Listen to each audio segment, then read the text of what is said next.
Capítulo 9. Plataformas de podcasting. Parte 1.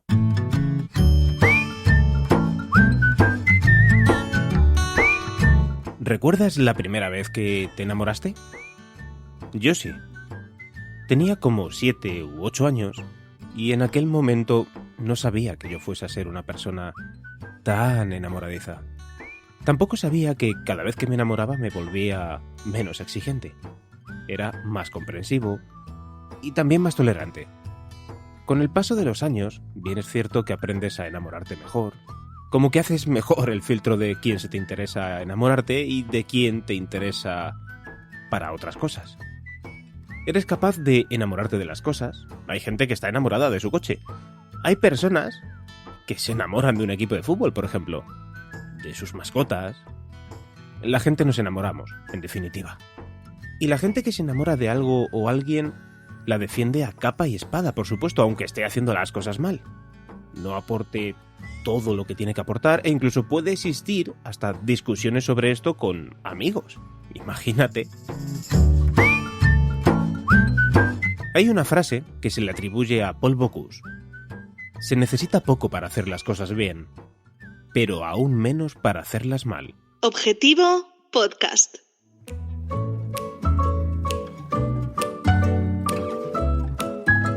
Hoy quiero hablar de las plataformas de podcast, pero como ya has ido adivinando en los últimos episodios, el contenido que quiero ofrecerte es algo distinto, algo que salga de lo habitual.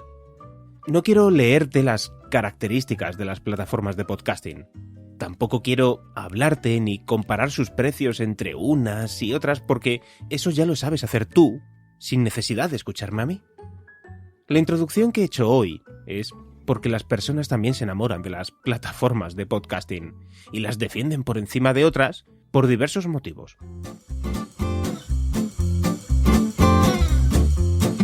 Todos tenemos alguna plataforma favorita, más allá de las personas que están patrocinadas, ¿vale?, por vender los servicios de una plataforma. E incluso hay otras personas que están enamoradas de alguna de estas por haberles mencionado o destacado en algún momento. En definitiva, todos tenemos amor, entre comillas, por alguna plataforma. A mí no me necesitas para contratar Spreaker, iVoox o Buzzsprout, porque en verdad todas ofrecen el mismo servicio. Esto lo digo muy entre comillas, pero me refiero a que hacen el mismo trabajo de alojar tus audios, darte un feed y editar las características de tu episodio y ¡hala!, a correr. De lo que yo quiero hablarte es de las decisiones, objetivos y necesidades que vas a necesitar en un futuro. Porque la elección de tu alojamiento debería ser una decisión que tomes en base a qué quieres hacer con tu podcast. Yo no puedo recomendarte Podbean mejor que Spreaker, ni Spreaker mejor que iVoox, o iVoox mejor que Anchor, sin saber para qué vas a utilizar tu podcast. Porque puede ser que la mejor decisión sea alojarlo en tu propia web. Porque quieres dar contenido privado, exclusivo, no lo sé, porque todo depende de lo que quieras hacer.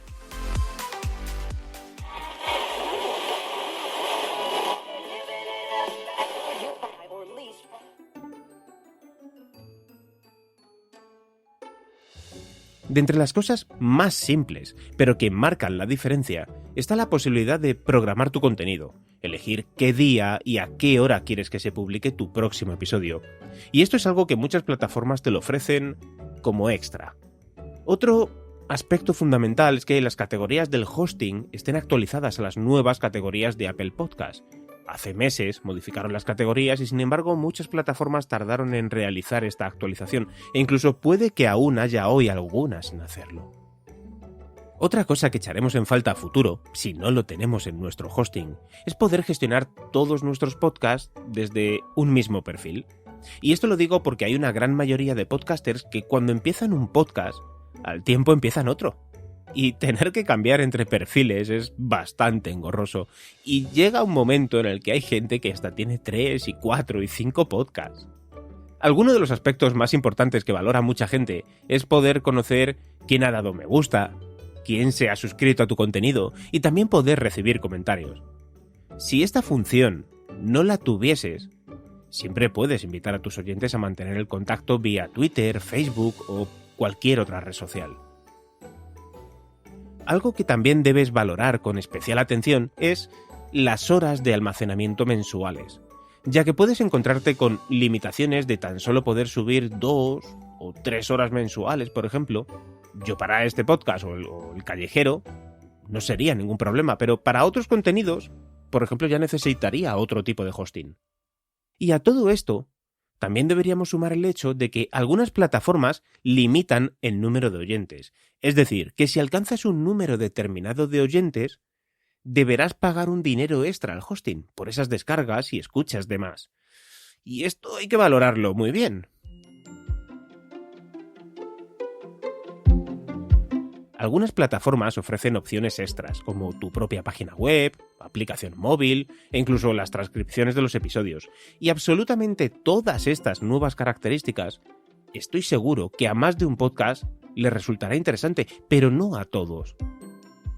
Y ahora, si hay algo que realmente todos los podcasters buscamos y necesitamos, y son estadísticas. Y aquí es donde tenemos un verdadero problema. Lo primero porque tras mucho analizarlas vemos que algunas estadísticas no son reales, por mucho que algunas plataformas se empeñen en decir que sí lo son, pero después no dan datos que lo demuestren. Además de eso, cada plataforma utiliza sus propios recursos, y esto supone que en algunos casos para tener estadísticas más avanzadas debes pagar por ellas, pero esto al final no supone que sean estadísticas reales o tan buenas como nos esperamos. Si nos decantamos por elegir plataforma, en base a esto, por lo menos, y mucho mejor, que sea una que tenga ya aprobada la certificación de la IAB, que es una agencia internacional que mediante unos parámetros certifica la procedencia de esas descargas y escuchas. Y reitero, que ya tenga la certificación. Otro aspecto quizás a tener en cuenta de cara al futuro es la cesión de derechos de tu podcast. Mediante los mismos pueden las plataformas ganar dinero insertando publicidad que en ningún caso tú eliges y tampoco percibirás ninguna compensación económica por ello, o al menos poder convertir ese beneficio en mejoras para el panel de administración dentro de la propia plataforma. Si te estás preguntando si tenemos alguna plataforma que se parezca a YouTube pero exclusiva para el audio, la respuesta es que con todas esas características incluidas como una librería de música, un editor de audio, complementos para mejorar el SEO del vídeo y que además sea gratuita, pues no la tenemos. ¿Cualquier plataforma vale para todos? Tampoco. Desde luego para objetivos comerciales muchas plataformas no son para nada recomendables y sin embargo, si el objetivo es por hobby, tampoco valen todas porque muchas de ellas son demasiado caras para las ventajas que nos ofrecen. De nuevo, si tienes dudas acerca de qué plataforma crees que es mejor para ti, escríbeme sin ningún problema. Me cuentas tu caso y veremos si te puedo ayudar, ¿ok? Recuerda que las preguntas las recibo desde el formulario de contacto de ivanpachi.es y que al final de cada mes las responderé aquí en este podcast. Y ahora escuchemos a algún podcaster que nos cuente qué tiene que tener para él una plataforma de podcast. Veamos qué piensan otros podcasters. Hola, soy Dani Maverick del podcast En Clave de Soundtrack. Pues bien, lo primero sería que no tuviese límite de subidas ni en cuestión de duración del episodio ni en cantidad de episodios subidos, tanto a nivel general como en un tiempo determinado. Creo que es algo fundamental que no se nos limite el contenido a subir en una época donde los podcasts es un medio de entretenimiento popular. Por otro lado, también tendría que tener como condición dicha plataforma que permitiese a sus usuarios el poder utilizar contenido con derechos de autor, pues muchos podcasts precisan de música o extractos de audio protegidos por los derechos de autor, y al realizar un programa con el que no ganan dinero, no les sería rentable pagar una cuota a la SGAE para su uso. Espero que mi opinión os aporte algo y un saludo a todos. El podcast de hoy está patrocinado por PubliPodcast, la plataforma para gestionar la publicidad directa en tu podcast. Regístrate y contrata publicidad en podcasts como este.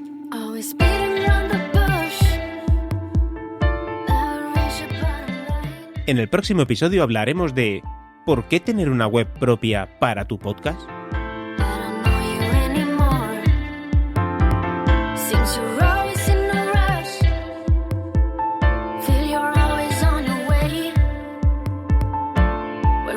like we're strangers.